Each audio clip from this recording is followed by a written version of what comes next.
With an El Nino pattern, the big question, could this be the start of a wet winter? And meteorologist Crystal Ortiz is here now to explain. Crystal. Yeah, hey guys, so we are officially under what is described as a strong El Nino, and it is forecast to last through at least the spring. But in Arizona, an El Nino is not a guarantee for a wetter than average season. So I dug through the numbers and chatted with the National Weather Service in Flagstaff to get a better idea of our odds. Let's start with the basics. During an El Nino, waters along the equatorial Pacific Ocean turn hotter than average. Check out this map. That bright red area, hot water. And that hot water helps brew storms, some of which move inland. As a result, this is the typical winter pattern that sets up during an El Nino year.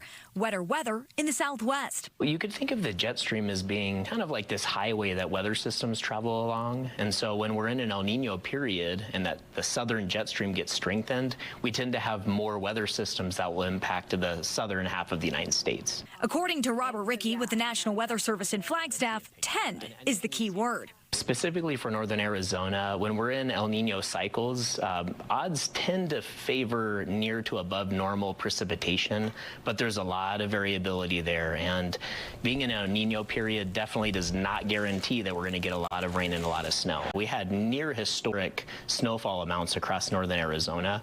We had over 160 inches of snow just here in Flagstaff alone, and that was during a La Nina period, which on average tends to lead to less precipitation. Let's look at some of the numbers to explain that pesky word tends. We're talking probability, or the odds. Since 1950, across Arizona, there have been 25 El Nino events.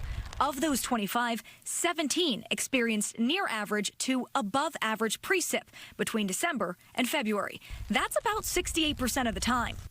Specifically in Flagstaff, the NWS says they've experienced above average snow totals for half the El Nino winters on record, with just 18% running below average. Good odds, but not a home run. Now that we know there's no absolutes in baseball or El Nino, what about this winter? Odds lean slightly toward above normal rain or snow in Arizona.